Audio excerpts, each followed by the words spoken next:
This man divided the church. Martin Luther was a German clergyman and scholar. In 1517, Luther sent a 95-point treatise to the bishops of the Church of Wittenberg.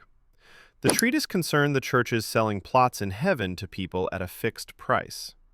Martin Luther found this contrary to Christianity. However, after reading Luther's 95-point treatise, the Pope went mad and excommunicated Luther.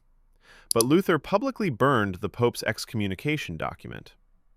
Luther was then summoned to Rome to answer the accusations. However, instead of going to Rome, Luther sought refuge in the Holy Roman Empire. There, Frederick III took him under his protection. Pope Leo X ordered Frederick III to exile Martin Luther, but Frederick III did not obey the Pope's order. Meanwhile, realizing his mistake, Martin Luther sent a letter of apology to the Pope.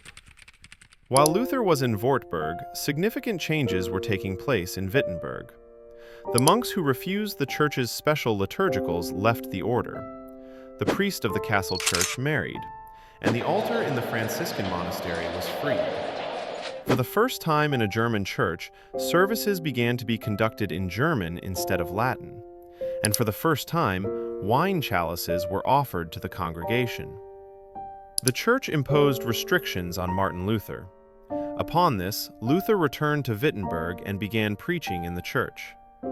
While Martin Luther was preaching in the name of Protestantism, uprisings broke out in some villages, and many peasants were killed.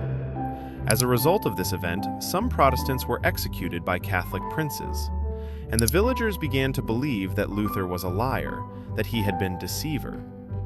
However, despite this, he managed to spread the doctrine he believed in, and in 1532, the Nuremberg Religious Peace Committee granted freedom to German Protestants.